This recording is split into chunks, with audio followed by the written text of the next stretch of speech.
വാർത്തകൾ തുടരുന്നു. കിനാനൂർ കരിന്തളം പഞ്ചായത്തിലെ ചിമ്മതോട് ഗർഭിണിയുടെ മരണം കൊലപാതകമാണെന്നും കുറ്റവാളികളെ മാതൃകാപരമായി ശിക്ഷിക്കണമെന്നും ആവശ്യപ്പെട്ടും കരിന്തളത്ത് ആക്ഷൻ കമ്മിറ്റി രൂപീകരിച്ചു.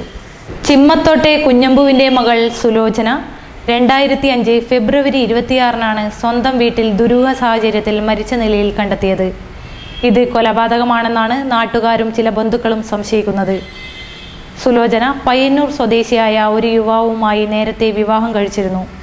എന്നാൽ ഈ വിവാഹബന്ധത്തിന് 3 ദിവസത്തെ ആയുസ് മാത്രമേ ഉണ്ടായിരുന്നുള്ളൂ. പിന്നീട് താമസം സ്വന്തം വീട്ടിൽ തന്നെയായിരുന്നു. കൂലിപ്പണി ചെയ്താണ് സുലോചന ജീവിച്ചത്. ഇതിനിടയിൽ സുലോചന ഗർഭിണിയായി ഒരു ആൺകുഞ്ഞിനെ പ്രസവിച്ചു. നാട്ടുകാരനും അയൽവാസിയും ആയ കോൺഗ്രസ് പ്രവർത്തകനാണ് തൻ്റെ കുട്ടിയുടെ അച്ഛനെന്ന് സുലോചന തുറന്നു പറഞ്ഞെങ്കിലും അയൽവാസി നിഷേധിക്കുകയായിരുന്നു. നാട്ടുകാർ ഇടപെട്ടതിനെ തുടർന്ന് DNA ടെസ്റ്റ് നടത്തുവാൻ തീരുമാനിച്ചു. അയൽവാസിയും സുലോചനയും ഇത് അംഗീകരിച്ചെങ്കിലും ടെസ്റ്റിന് മുമ്പേ അയൽവാസി നാട്ടിൽ നിന്നും മുങ്ങി.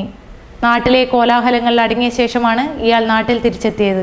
കുട്ടിക്ക് 3.5 വയസ്സായപ്പോൾ സുലോചന വീണ്ടും ഗർഭിണിയായി. ഇക്കാര്യം കുറച്ചുനാൾ മറച്ചുവെച്ച യുവതി വീണ്ടും അബദ്ധം പറ്റിയ കാര്യം സഹോദരിയെ ധരിപ്പിച്ചു. സഹോദരി രഹസ്യമായി സുലോചനയെ നീലേശ്വരത്തെ സ്ത്രീരോഗ വിദഗ്ധയെ കാണിച്ചുവെങ്കിലും 6 മാസം കഴിഞ്ഞതിനാൽ ഇനി ഗർഭം അലസിപ്പിക്കുന്നത് അപകടമാണെന്ന് പറഞ്ഞ് തിരിച്ചയച്ചു. പിന്നീട് അധികം വൈകാതെ സഹോദരി വിവരം വീട്ടിലറിയിച്ചു. ഇതോടെ വീട്ടുകാർ കോപാകുലരാകുകയും മർദ്ദിക്കുകയും ചെയ്തു.